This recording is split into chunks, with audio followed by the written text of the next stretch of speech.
Over some severe weather information for you here on our special Severe Weather Awareness Week broadcast, courtesy of Geek Central, downtown Faribault, Craig Keller Insurance Agency of Nearstrand, Owatonna Public Utilities, Syngenta Seeds Research Center in Stanton, Zumbrota Telephone, Cole Electric of Owatonna are bringing you our program today. We have in studio our local severe weather professionals.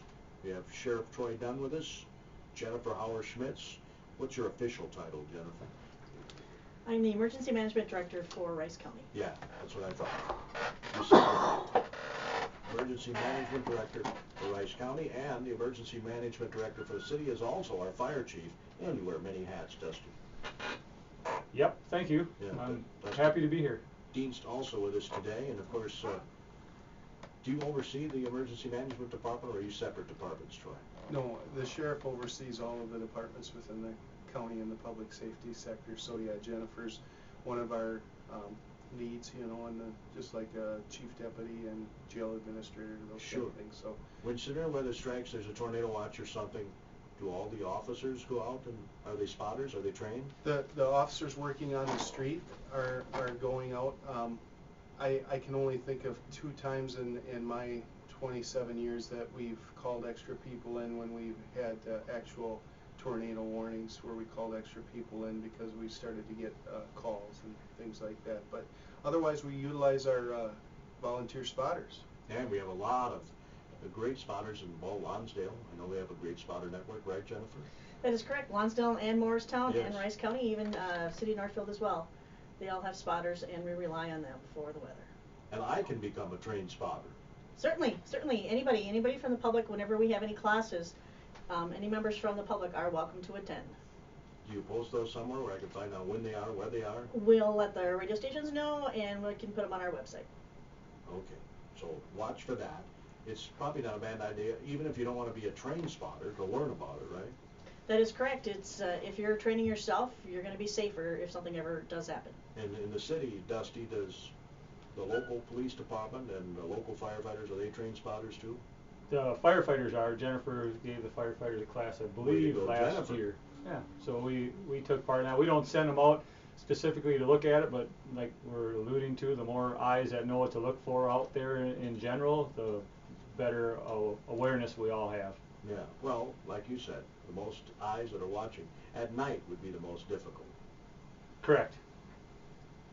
You know what I'm saying, Jennifer? That is correct. Nighttime spotting is very difficult. We actually don't send our spotters out just because it's so hard to see anything. The only time you can really see anything is if in the lightning flashes, and we don't want people out in that lightning. So we usually have them kind of try to report from home if at all possible, and then we rely on the law enforcement as well that's out and about already. Yeah, because lightning is, well, it kills more people than tornadoes every year, doesn't it? That is true. Actually, that is one of the facts, that lightning has more fatalities than actual other reasons from thunderstorms. And a lot of people don't even think twice about going outside during a lightning storm. No, a lot of people, as soon as they hear sirens or anything, the first thing they do is they go outside, and that's the exact opposite. Doesn't that drive you nuts, Sheriff? It kind of does, because, you know, I'm always afraid people are going to get injured, and I really feel for the families, you know, because here's a mom or dad saying, okay, everybody go down in the basement, and then dad goes upstairs and mom goes upstairs. Well, then the kids get afraid, and, you know, next thing you know, they're crawling up the stairs. Can I see what's going on? I'm scared, and they hear all this loud, you know, noises and things. So yeah, it's kind of you know, you see all the videos on the TV, and it's just scary to see what everybody's doing. When it's really hot out, you need to drink more fluids. That's the easiest, that's the most obvious. Try to stay in air-conditioned areas if possible. You can always go shopping. They always usually have air-conditioned areas, so you can use those. The library would be a good idea as well. Good time to do that. Other public venues that have air conditioning is a good place to go. And also kind of keep in mind your neighbors and other family members that may not have air conditioning, and see if you can help them out as well. Make sure that they're safe as well. Yeah, I've got a note here. This is from the Homeland Security and Emergency Management Agency. They got a little chart here. It talks about U.S. hypothermia deaths, children in vehicles. Sad tragedies happen every year. Very sad. Never leave anybody or any animals, pets, any kind in a closed, locked vehicle during a heat wave, any kind of high heat. It doesn't even have to be a heat wave. That's correct. That's correct. It gets so hot so quick in vehicles, and death can result very quickly. Here's an example. March 7, 2007 in Hawaii, a 3-year-old girl from Honolulu died of hypothermia. The child's father told police he left her in a child seat in the back seat of the car for an hour and a half while he went inside an apartment to visit with some friends. And it wouldn't even necessarily take that long, unfortunately, because the car, especially if you have dark interior, it's going to heat up that much quicker. The outside temperature was 81 degrees. Ooh. We have that in Minnesota. We just had that not long ago. It was the high 70s in March, so it can happen anytime. I guess I don't know why you'd leave your 3-year-old in the car while you're visiting with friends for an hour. That's not a good common sense decision, I don't think. You know what I'm saying?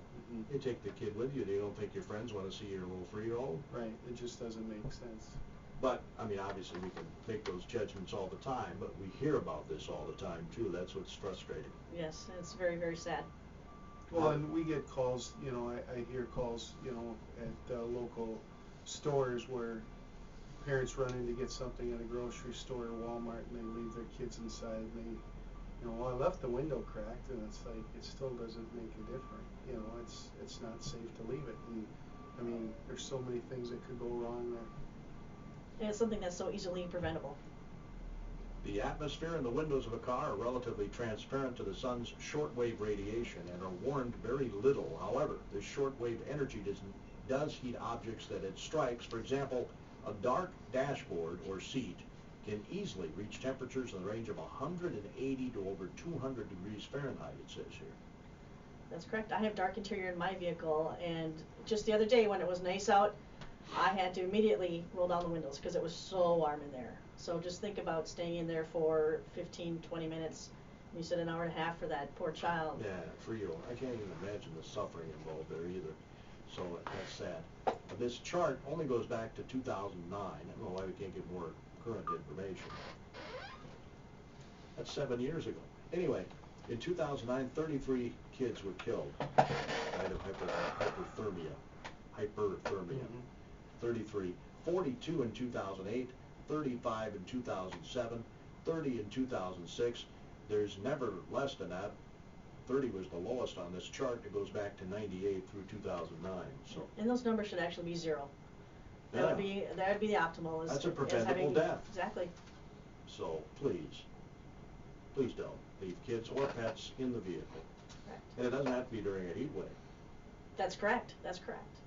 So if there's nothing else you get out of the show, I hope you get some information on that. Well, let's tackle the other severe weather awareness. Flash floods. Of course, we have floods here. We've had a couple in the last, 5 years? We've had a couple of flood incidents in the last 5 years here in Rice County. Mm-hmm. Yeah, some are the kind of the slow moving where we know it's probably going to happen throughout the springtime with the rivers. However, there's the flash flooding. In 2013, in July 13th up in Dundas and Northfield, we had 8 inches of rain in Dundas, and there was flash flooding up there, and it becomes very, very dangerous for anybody.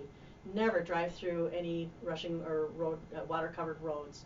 It's so dangerous. You never know if there's road under there or not. So Yeah, it can become very dangerous. Even if it's not rushing. I mean, if it's just Correct. over the road, You just right? don't know if it was rushing. It could have been rushing at one time. You just don't know if there's road left underneath or not. So it's not safe to drive through any kind of water-covered roadway. Very hard to tell, and I think Chief Dienst, correct me if I'm wrong, but didn't your firefighters have to rescue some kids during the floods here a few years back? Yeah, we get some people that think it's okay to go out and enjoy in the themselves. water. Yeah, play in the water. They don't know any better.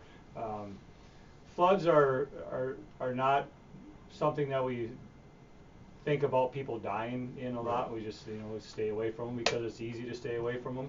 But we have some numbers here that floods kill more people than tornadoes or lightning or any of that stuff. So it's all from people just, for the most part, driving into it and not knowing how deep it is. You don't know if that road washed out.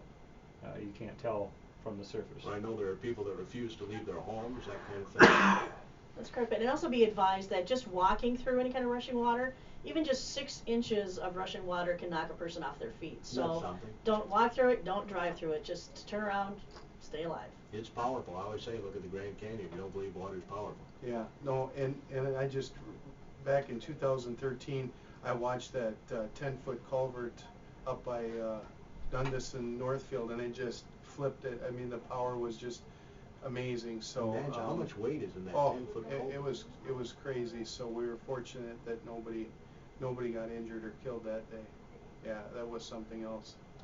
That was just a couple of years ago. Yep. So again, water very, very powerful. So today is Tornado Drill Day, and Chief Dienst, the sirens. I know we've talked about this before. You always remind me they're outdoor warning sirens. Outdoor warning sirens. So we hear this a lot. I didn't hear the sirens when I was in the house, and yeah, a lot of people do. They're very loud, but that's not what they are meant. They are meant for the people that are outdoors enjoying the day, and they're not near KDHL on the radio or near their TV where they're getting other types of warnings. So you have to, during this time of the year, you have to have different ways of being notified and having the radio on. The city of Faribault is covered very well by sirens, and so are some of the more populated areas in the county.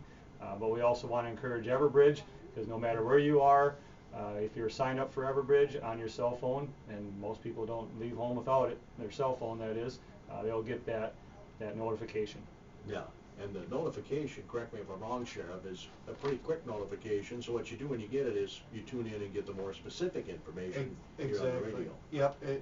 As soon as there's a warrant, depending on what you sign up for. So if the National Weather Service was to put out a warning, as soon as that's entered into the system, then that will go out and will, notify everybody of what it is. And I recommend that minimally everybody signs up for severe thunderstorm, flash flood, and tornado warnings. A lot of people like the watches. I don't want to know about every watch, but I think it's important to know that, and it's a nice tool to have to give you the forewarning. Okay, maybe you need to adjust your plans now if there's a tornado watch. It's a pretty good chance that you're going to get some kind of rough weather if they're even putting a watch out. So that's absolutely right. Now, a severe thunderstorm can often spawn tornadoes. There may not even be a tornado warning issue. That's true. Tornadoes can happen at any time without warning, and the National Weather Service, they can't even predict a tornado. They can tell us that conditions are ripe for tornadoes, but that's why it's so important to have spotters out there, because the radar can't detect tornadoes. We need to actually be out there and seeing those conditions, and that's why the spotters are so important for everybody's safety. To be honest, I think I told you this the other day, Jennifer. I really take a little more heart to tornadoes that have been physically seen as opposed to the radar detector. I don't know if that's a bad thing or not, but I've just noticed over the years, all the years I've been doing this, that the ones that have been physically seen, it's coming, and the radar detected may not be. Definitely, and as soon as during a storm, and if a tornado is seen, sirens are activated immediately, if not sooner. If we're seeing some really rotating skies and a tornado could pop up at any time, we want to give as much warning as possible. So if you're hearing those sirens, take heed and take shelter right away. But I guess, Sheriff, it's probably better to be safe than sorry, radar detected or not, right? That's for sure. And then remember, those straight line winds that accompany a lot of these severe thunderstorms are pretty significant too, and can do a lot of damage as well. So it's not just the tornadoes. We'll touch more on that when our special Severe Weather Awareness Show continues right after these words from some of our super Tornado Drill Day. That's what they're calling it, Tornado Drill Day. Will be at 1:45 this afternoon, 6:55 this evening. Correct me if I'm wrong, Jennifer, but the idea behind this is we practice a plan at work in the afternoon and at home in the evening. That is correct. The daytime one is obviously for people who work during the daytime and for schools and businesses to practice their plans. And in the evening, it's for businesses who have second and third shifters to practice their plans as well, and also for those at home to practice a plan. And it's very important to have a plan, so that if something should happen in reality, you're going to be ready for it and you'll be able to react much quicker. Our good friend Mike Monge always used to say, you don't have a plan if you don't practice it. It's true. It's not a plan if it's not practiced. But don't you find a lot of people don't practice their plans? Either that or they'll ignore it. Just like they see something, they want to run outside right away. That's pretty much directly against your plan, or should be directly against your plan. So, every store should have a plan, right? Every public. True. Every business, every resident should have a plan. And then practice the plan. And practice it, yep. And if you have a place to meet in the house, just like if you have a fire drill at your home, everybody meets at a certain place outside to get out of the house. Make sure that your flashlight is charged up. Make sure you've got those little snacks, couple bottles of water down there, some comfort things, blankets to throw over yourselves, you know, if debris starts flying around.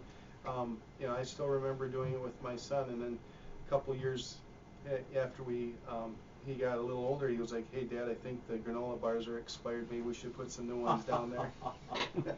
Another thing to keep in mind too is, you know, take a radio, but you're going to need the type of radio that actually has batteries in it. So it's the old transistor radios that'll work, so that you can actually hear what's going on, so that you don't have to peek out and there could still be danger. Yeah, weather radios are good. Weather radios are very important. You'll get all the necessary information you need on any kind of a weather warning through the NOAA weather radios. And you can just purchase them at any electronics department. You can actually get some of them. Actually, I think some of the grocery stores also carry them. So. Well, weather radios. You get those alerts right away. So if I live in a mobile home park, though, I better not be in the mobile home, right, Dusty? Correct. Mobile homes are not a safe place to be, and it goes back to Troy's comment. Straight line winds also. You know, the tornado is the easy one to talk about, but straight line winds affect us. Even today, it's going to be really windy, and so you got to watch out for that stuff. We don't put out very many warnings or issues when it comes to the straight line winds. That can accompany the front of a severe thunderstorm that's coming at you. It can usually get pretty gusty when they're coming at. Yeah, they can be a lot more dangerous than a small tornado. Mm-hmm. Correct. Yeah, You know they cover a bigger area for the most part. A tornado, if it's a smaller one, isn't really impacting a lot of area on the ground, where straight line winds can be the whole front of that storm.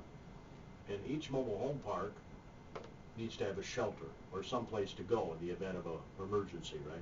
Correct. They need to have a sturdier building than the one they're in.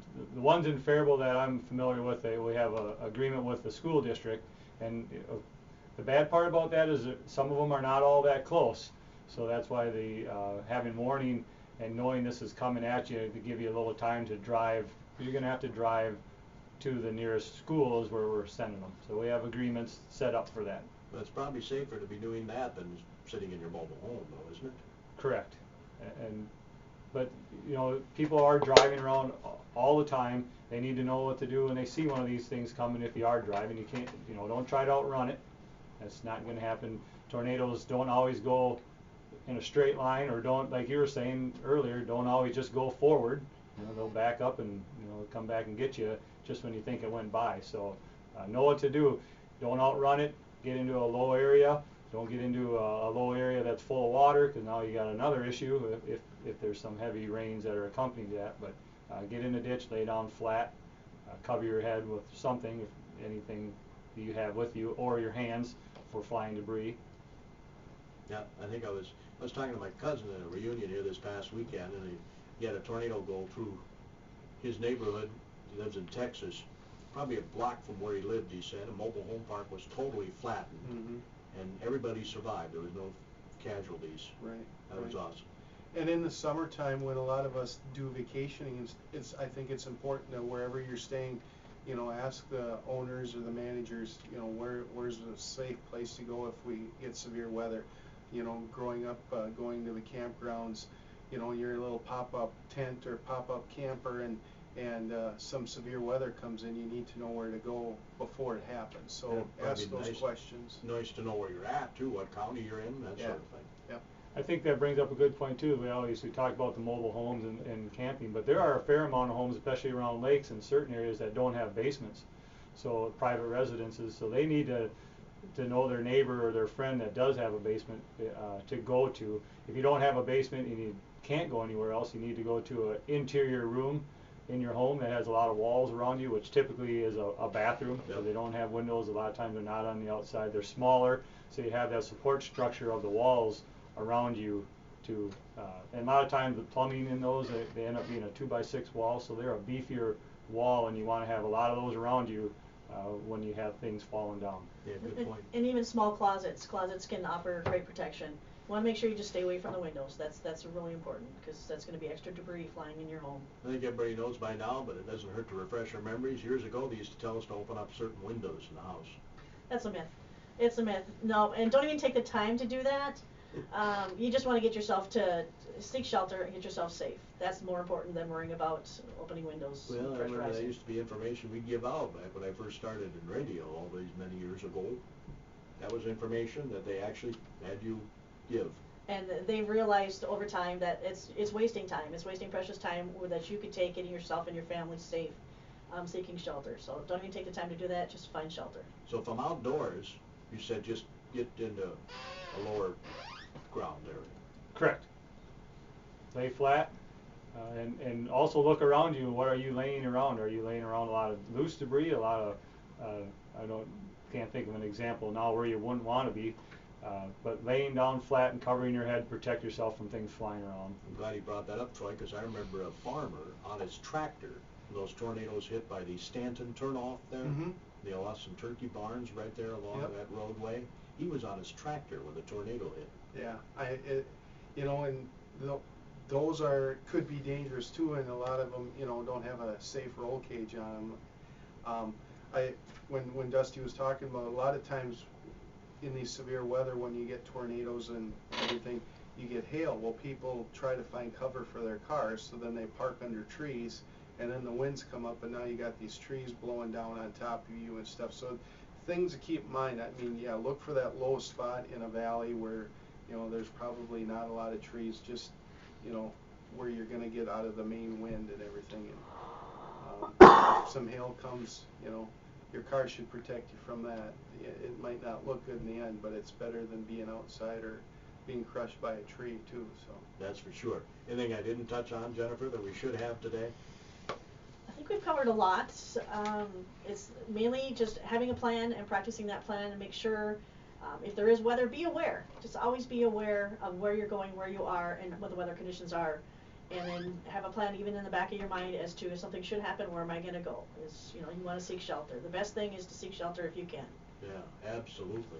Anything else, Troy? I got 10 seconds. no, I don't think so. Oh, go ahead there, Dusty. Make sure you go to Everbridge on the county or the city website and get signed up. Yes. Yes. Good save. How do I do that? That was what John Rowan was trying to tell me. Yeah. How do you do that, Dusty?